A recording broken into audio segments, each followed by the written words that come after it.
বরিশালে শিক্ষার্থীদের মধ্যে পরিবেশ সচেতনতা বৃদ্ধিতে নানান কর্মসূচি পালন করেছে প্রকৃতি ও জীবন ক্লাব এবং Jahanara Israel school and college. শিক্ষার্থীদের হাতে হাতে সবুজ ভবিষ্যৎ প্রতিপাদ্যে অনুষ্ঠানে পরিবেশ রক্ষা ও জলবায়ু পরিবর্তনের বিরূপ প্রভাব মোকাবেলায় সম্মিলিত উদ্যোগের আহ্বান জানান বক্তারা। সাইদ পান্থর তথ্য, ভিডিওচিত্রে আফরোজা হাসির রিপোর্ট। বিশ্ব পরিবেশ দিবস উপলক্ষে প্রকৃতি ও জীবন ক্লাব এবং জাহানারা ইসরায়েল স্কুল অ্যান্ড কলেজের এমন ভিন্ন ধর্মীয় আয়োজন। বন বাঁচলে বাঁচবে দেশ, হবে সবুজ বাংলাদেশ। মানুষ, পশু পাখি এবং সব জীবিত প্রাণী অক্সিজেনের সাহায্যে বেঁচে থাকে। আমাদের ছোট ছোট পদক্ষেপগুলোই আমাদের আগামী পৃথিবী গড়তে সাহায্য করবে। বিতর্ক প্রতিযোগিতা, প্লেকার্ড প্রদর্শন, আর্ট প্রতিযোগিতা এবং উদ্বুদ্ধকরণ কার্যক্রমে দেওয়া হয় পরিবেশ সুরক্ষার বার্তা।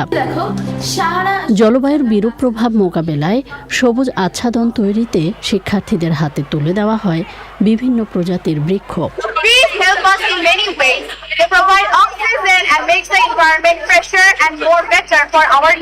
বিশ্ব পরিবেশ দিবস উপলক্ষে আজকে আমরা প্রকৃতি জীবন ক্লাব থেকে বৃক্ষ বিতরণ এবং রোপণ করেছি।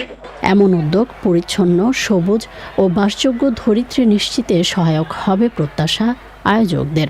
We start learning from childhood, taking care of plants, then it will be a great thing. এই বছর এল নিনোর বছর, আমরা এর যে প্রতিঘাত আসবে, হাত আসবে, তাকে আমরা সহ্য করতে চাই।